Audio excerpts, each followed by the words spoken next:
Sunday, July 7th, I, as the CEO of Aramuda TV and FM, visited Kipling Acres long-term care home to meet High Chief Obafemi Adeite, the Agba of Remo land. I arrived at approximately 2:15 p.m. and encountered his son, David, in the reception lobby. Together, we made our way to room 391, where Chief Adeite resided. Upon entering the room, I was met with the sight of the esteemed 105-year-old Nigerian-Canadian leader resting in bed. He appeared to be in a semi-conscious state, yet there was a sense that he was aware of our presence. Considering his advanced age and fragile health, I expressed my concern to David, suggesting we postpone the interview to a later date when his father's condition might improve. At that moment, Mrs. Fumilayo, affectionately known as Iyamito, the adopted daughter of Chief Adeite and the coordinator of my appointment, entered the room. Upon learning of my intention to reschedule, she firmly opposed the idea. During our discussion, Chief Obafemi Adeite, the Agba of Remo land, became cognizant of the purpose of my visit. With remarkable clarity, he stated, "Do what you have come to do, and do what you have to do." This powerful declaration inspired our conversation and marked the final interview with High Chief Obafemi Adeite before his passing on July 16, 2024.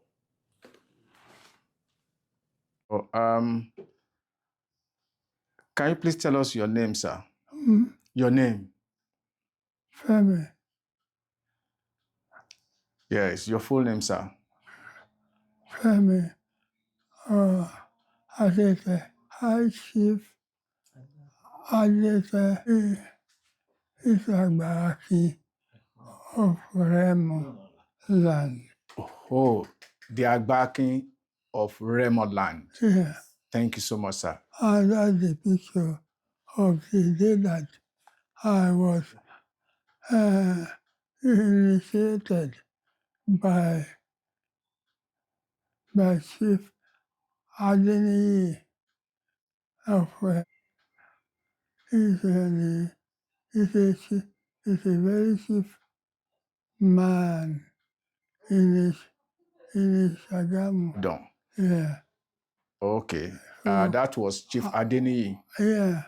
Thank you so much, sir. Well respected in the at Ibadan. Thank you so much, sir. How old are you now, sir?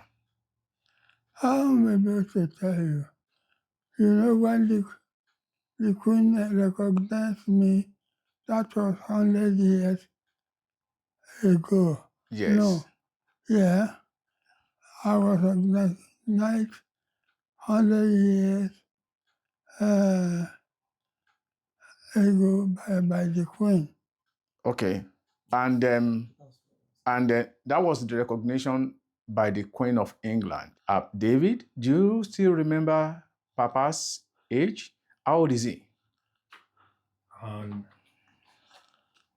His actual biological age, from what I've learned through the past, which we don't have documents for, is actually, he will be 106 this September.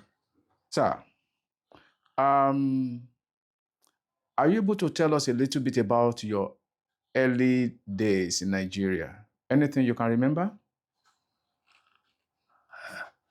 Well, I remember, uh, I remember that my school is Okay. uh, uh, Olobo Methodist Boys High School was my basic school. That's awesome. That is where I started my school uh, in 1932, In and then hmm. from there I, I, I moved to Methodist Boys High School. That's good, sir. Thank you so much. And Okay. I was I was smart enough that twice I had to move to two promotions like where they think that I was very good and they transferred me from class to high twice. And then before I moved to Methodist Boys School, when I was out of Boys High School, Methodist Boys High School, uh, I I applied to go to grammar grammar school, Lagos, but the first examination, the principal think I was too old to be in that class. That's from that, that's from from from two. So they didn't. The principal didn't accept me to be to attend boy uh, uh, the grammar school in Lagos because he thinks that I was too old to be in that class. And it was there and then I took an examination to Methodist Boys High School. Um, my next question is, how did you come to Canada? And why? I, I'm from, you see, if you are in Nigeria in those days, and you see those who have been overseas and, and, and you be like them. Hmm. They were the people, the boys and girls who who who who are prominent at Marina. Where you see the boys and girls from Marina, in Marina, in Marina, where you see the boys in Marina, you know, how they dress up, how they have government give them car to ride, that you are moved Okay. to be like them. That time, you, have to, you are already in high school in Nigeria, and you make application to those people who are accepting students to go to England. And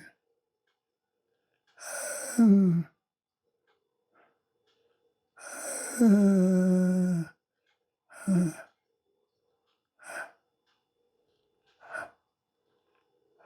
you have to have your application to those who are sending boys and girls to England. They have to examine your application to find out if you are really really qualified. Mm. And I was I have to be accepted, and so you are sent to England to meet to go to Nigerian office or in London. And so my application were processed and they sent me to London. And when I got to London, I went to Nigeria office and I met my former principal, Mr. Oyedino. Wow. I don't know if you ever heard of him. He was the ambassador for Nigeria in London at the time. Sir, I'm too young, sir. Huh? I am too young. I'm too young to have met or to have known him. But it's good to know from you, sir, that even at this age, going to 106 years, you can still remember the name of your primary school teacher, and you are still able to connect the dots about where you met him years after you left your school. And you are still able to identify the position he occupied in London at the embassy. So, go on, sir. So, when you met Mr. Oyediran at the embassy, I'm assuming that you must be very excited. What program did you study in London? What program at the school? What program did you study? I started with what they call regular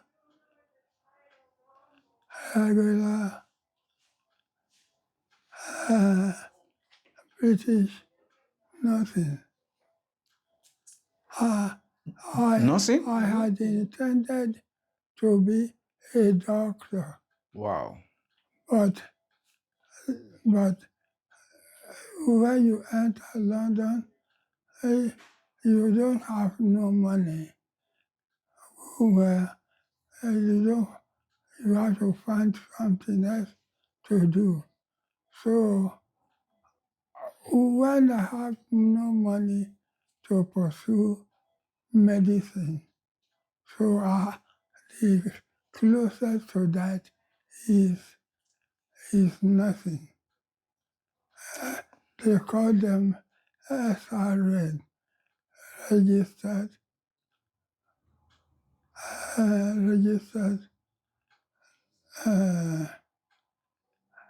you get registered Nurses? nothing.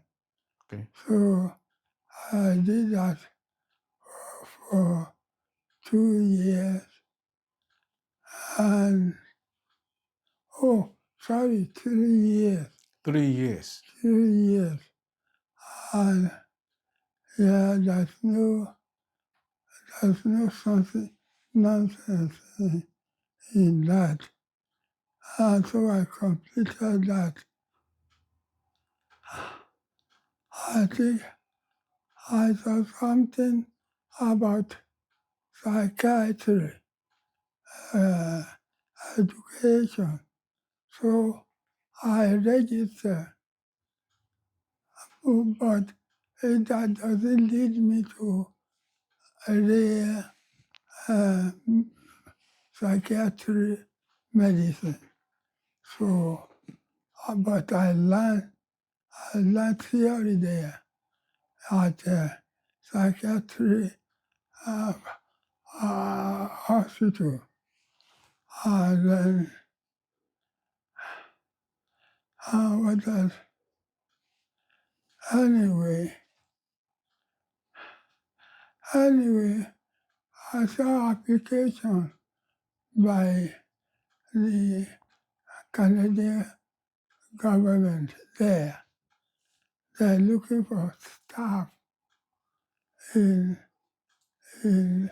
nothing education, nothing, those who have actually completed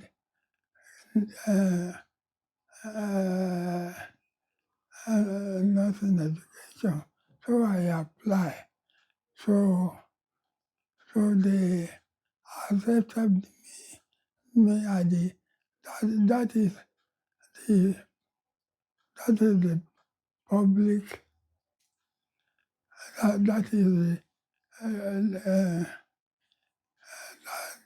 that is medical Ministry of Health, and I apply, and they accepted me, and decided that I have knowledge of Canada, where which of the country place do I have that I want to be, and they said they gave me 3 options in Toronto, Hamilton, or Whitby. So I mentioned Toronto. So when they applied me, they say I got the selection, number 1 selection that I made. So they said I had to go to Toronto. So and they sent me to Toronto. But when I got to Toronto, I found that I didn't particularly know Toronto. I chose Toronto. I chose to be posted to Toronto. So, and when I got to Toronto, they sent me to Hamilton. Mm. And when they sent me to Hamilton, I did a year in Hamilton. And I thought I didn't like it enough in Hamilton. And so I told them that I was not sent to Hamilton, but to Toronto. So I was transferred From from Hamilton Toronto. I mean from Hamilton to Toronto. to Toronto. Mm. When I got to Toronto, they said they needed me in Toronto. That's from Hamilton. So I moved to Hamilton. And from Hamilton, From Toronto now. You moved from Hamilton to Toronto. yeah, Yes, sir. yeah. And so in Toronto,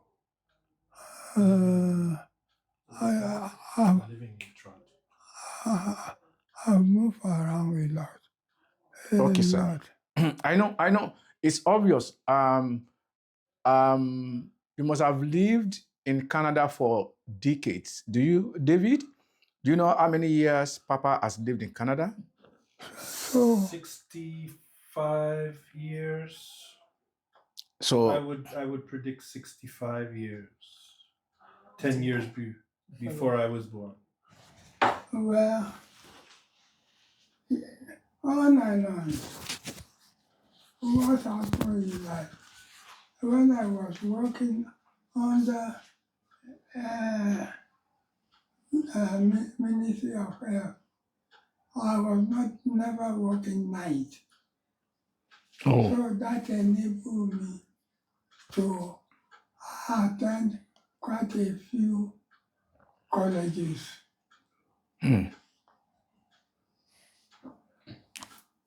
so while you were working during the day, you were studying in the night. You work during the day, you study in the night. Yeah, majority cases, that's what I did. I went to people who were wondering around how was I able to attend those schools and colleges. Yeah, I never work night. Okay, my next question, sir. Can you tell us one or two of the challenges you faced when you first arrived in Canada? I don't really face much challenges, except I remember still in my mind that I applied for rent when a room was advertised in the newspaper. Okay. And I applied to the lady owner, and he said they thought that I was a student, and so she called me to say that I have the opportunity to rent to take up the room. So, and when I got there, I find that room he advertised maybe a day before has gone. She said, "Oh, sorry, your your application is worth considered, but the room is gone now." Oh. So, but then a man who is a caretaker told me that the room is still there. That's just because I am black. So that's the only significant discrimination that I got in Canada ever. So, but at Whitby Psychiatric Hospital, Whitby Psychiatric Hospital,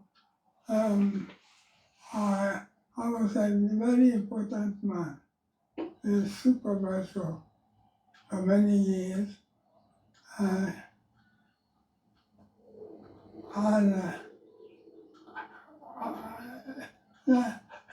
supervisor carried on for many years at Whitby Could be Psychiatric hospital. Hospital until I was sent to manage what we call home for special care. That is, those who have been in the hospital and treated, but when we want to discharge them home, the family rejecting them because that condition they have suffered from is Islamic it can be affected by people, their own people in the house or family. So, therefore, attempt to discharge them was not successful. However, government started with accepting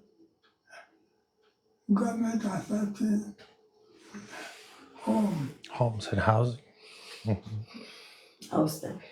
government started accepting the application from home who have extra bedroom in their private home that they'll be able to care for them. So I was placed in charge of that development, and I do accept, but I have to travel along in what you call Durham Region. Wow. And I was supervising those homes where such ex-psychiatric patients Patients. have been treated. Discharged to those homes. For instance, Dr. Kasim and myself, we met in that psychiatric hospital. He is a qualified doctor. I am a qualified supervisor of psychiatric people who live in this special home. So sometimes we collide in the office, sometimes in the bush, in the forest, because he is also being a doctor. He has patients also to look after in the wood, and we sometimes try to cross each other in the way, in the bush. So that is the one that I had until my retirement. Wow. That's quite interesting. Briefly, can you tell us about your family and your relationship with your family? Just briefly. Your family. Tell us a little bit about your family and your relationship with your family. Oh, I am the brother of my brother. My brother is passed now. Oh. His name is Olashoju. His name is Olashoju Ilu. That's my brother, who are actually doing a follow-up on me, because I live with him, and I had to live with him because I do all the house service for him. And like like a houseboy. So I was a houseboy to my brother. And so, although he was working at the general post office, but I am at home taking care of the house and cooking for him until the time come I get when I decided to move out on him, from which time I've been independent. David, Yes. what are the important lessons Papa has taught you and your siblings, and probably which you are actually transferring to your children? From beginning, the most important lessons that Papa has given to me is a general love and understanding, and that it's and a level of patience, and taking some of those emotions, and that helps guide you through life. But most importantly, what he's instilled and always was onto me is education.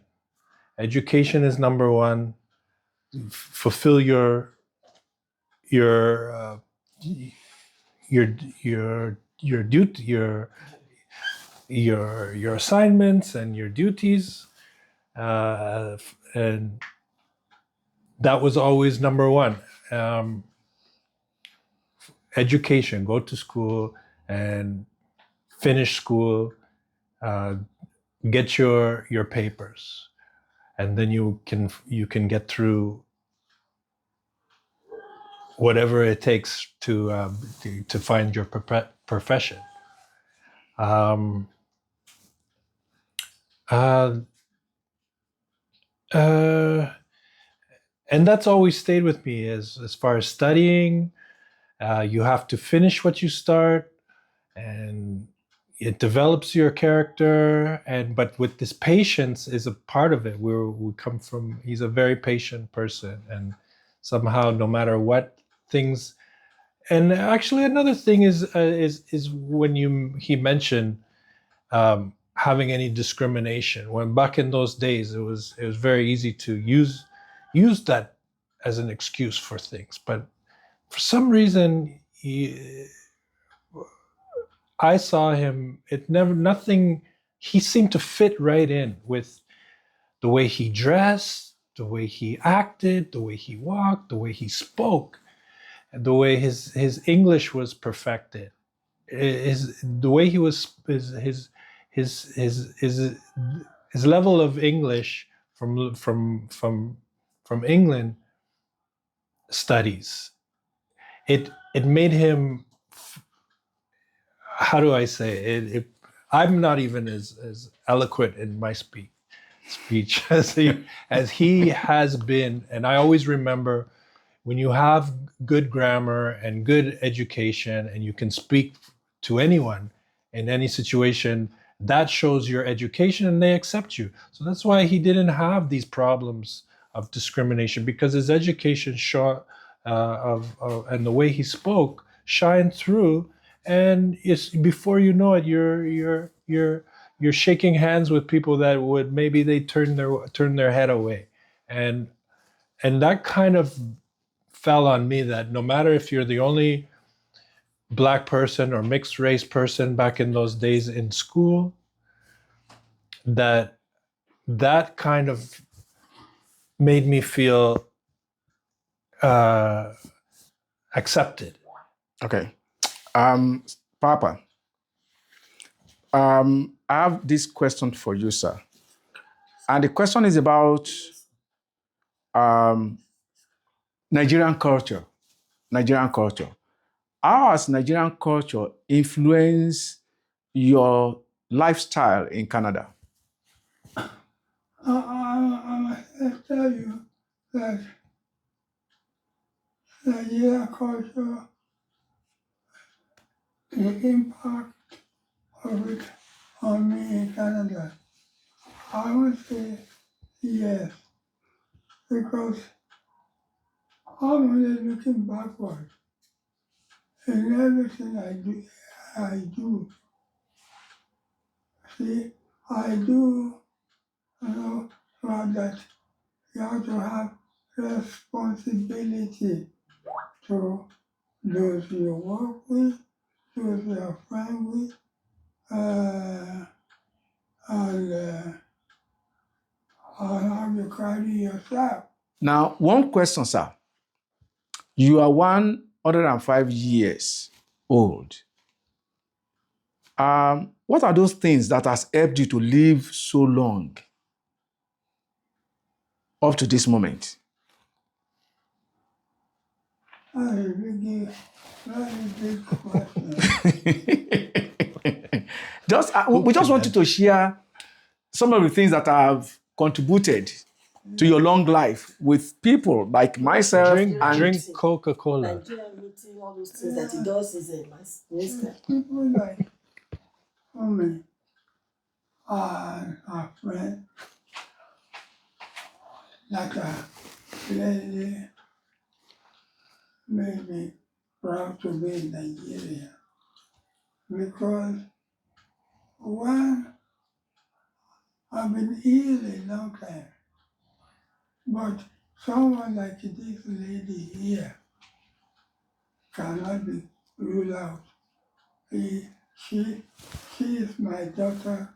She is the only one that people know to be my real daughter. But I have other friends, other other children, what you call Adopted. adopted Children. There are so many of them. But she talked number one. You know, this lady, you coined the title Yameto. And it's truly Yameto. Because when at the beginning of my illness, she would cook and bring the pot to my house. The food that will last and last and last. She is a very nice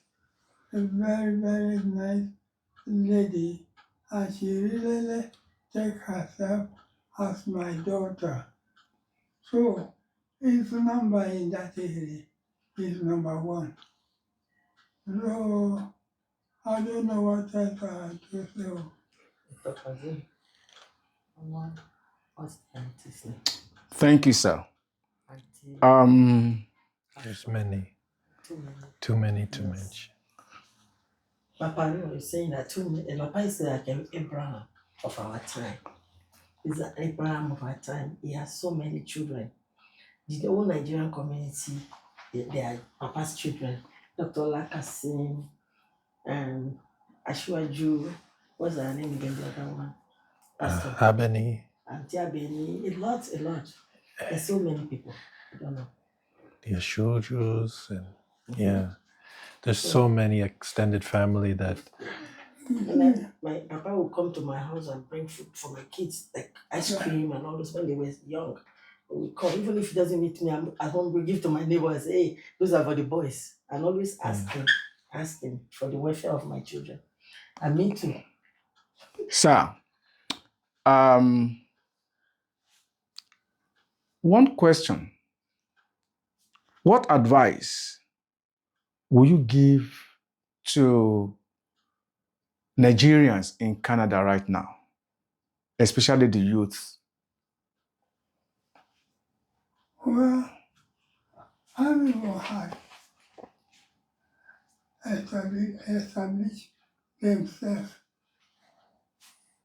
with their parents. I don't know if I have any example to give to them. You meet them at the individual level.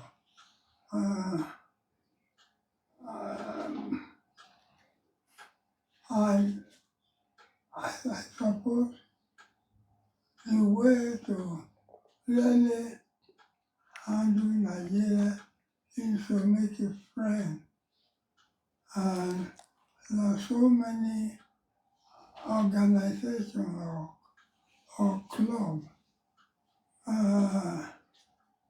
I'm a Nigerian. So in group form, but if we are within a group where if you try to really do your best to cooperate with members, then you'll be happy. But unfortunately, when the group get together, they don't last long. Mm.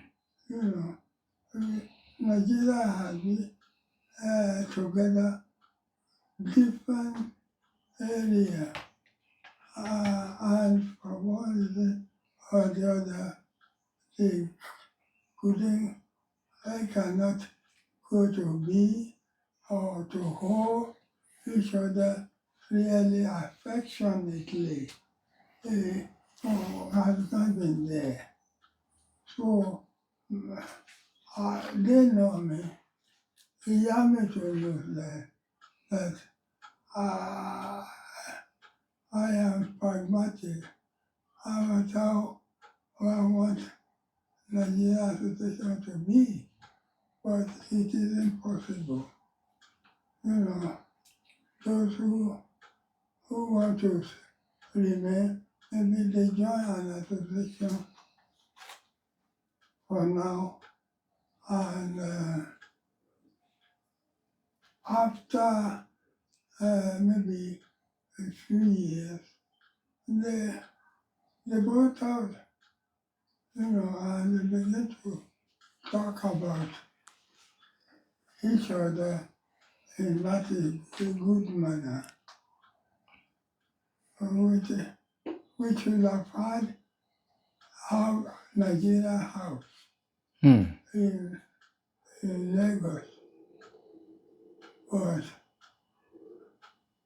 yeah, some of them, their action is compromising, and the others, well, they just go there.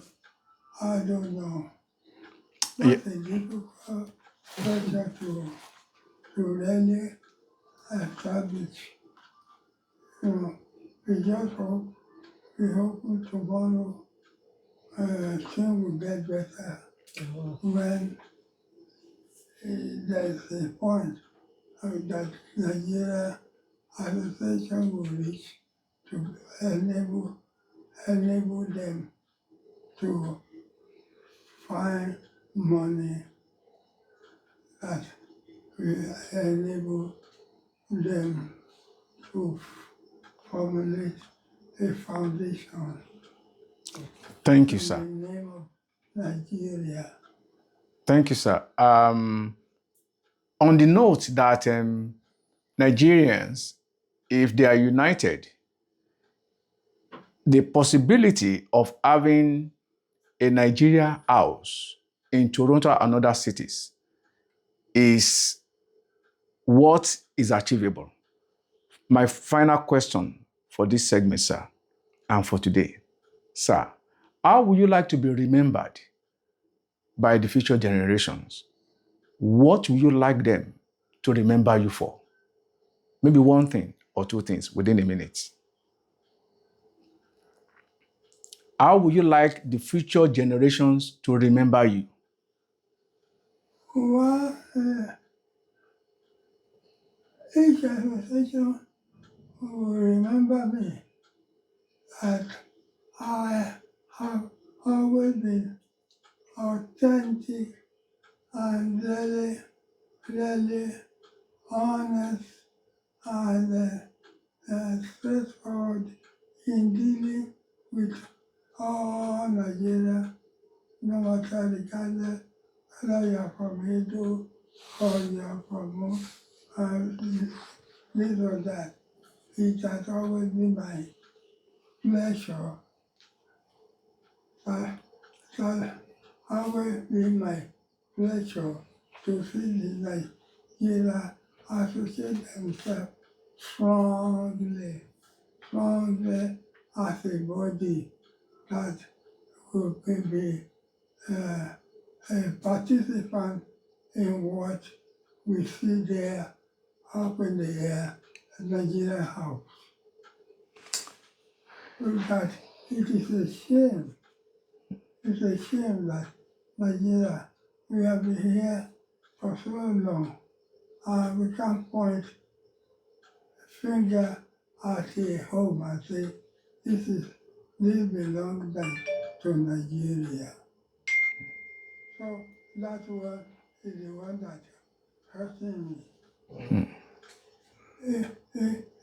Nigeria are good, but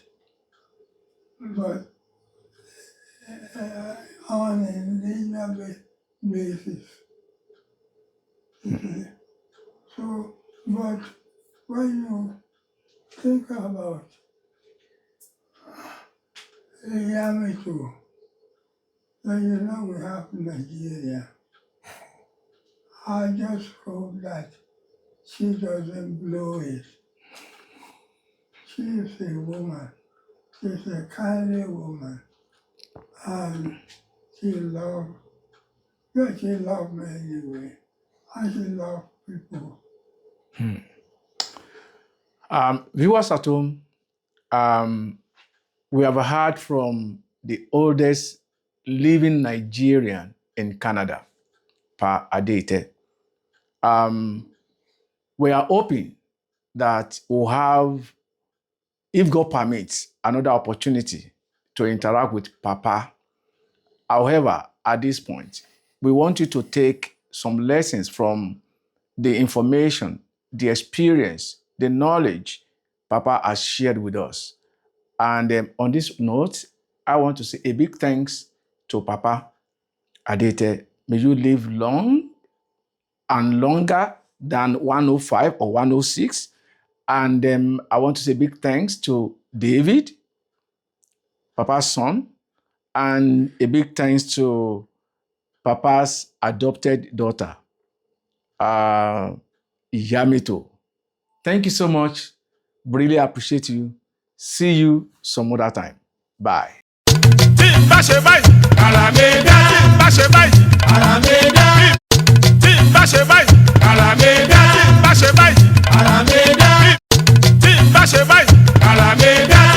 báyìí,